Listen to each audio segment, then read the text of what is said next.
Polavaram to Banakacherla దాదాపు 80,000 కోట్ల రూపాయలతో అగ్రిమెంట్ చేయడానికి రెడీ అవుతోంది రాష్ట్ర ప్రభుత్వం. తాజాగా ఈనాడు ప్రొజెక్షన్ 81,000 కోట్లు ఒక రాష్ట్ర ప్రభుత్వం కట్టడం సాధ్యమవుతుందా, ఖర్చు పెట్టడం సాధ్యమవుతుందా? అందులో ప్రతిదానికి అప్పులు చేస్తున్నటువంటి ఆంధ్రప్రదేశ్ అమరావతికే 1,00,000 కోట్ల దాకా అప్పులు అవసరం అవుతుంటే బనకచెర్లకు ఇంకో 80,000 90,000 కోట్లు అవుతుందంటే ఇక్కడే చిన్న టాక్టికల్ బ్యాలెన్స్ అనమాట.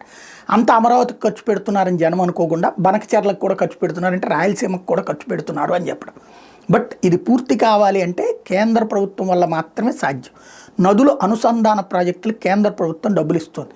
నదుల అనుసంధానం కిందకి వస్తుంది బనకచెర్ల. కృష్ణ నుంచి గోదావరి, గోదావరి నుంచి కృష్ణకి, లేకపోతే ఇతరత్ర నదులకి అనుసంధానం చేసుకుంటూ సాగేటటువంటిది. కాబట్టి మొన్ననే నరేంద్ర మోడీ వచ్చినప్పుడు కూడా ఈ నదుల అనుసంధాన ప్రాజెక్టుని కోణంలోనే దాన్ని ఎక్స్ప్లెయిన్ చేసుకొచ్చారు. అది కనుక ఓకే అయితే ఖచ్చితంగా కేంద్ర ప్రభుత్వం కనుక ఓకే చేస్తే ఖచ్చితంగా పోలవరం కూడా 27 కల్లా పూర్తి చేసేయాలన్నటువంటి కేంద్ర ప్రభుత్వ సంకల్పం. దాని తర్వాత ఈ బనకచెర్లకు కూడా కేంద్ర ప్రభుత్వం ఓకే అంటే డబ్బులంతా వాళ్లే పెట్టుకుంటారు, అప్పుడు సాధ్యమవుతుంది.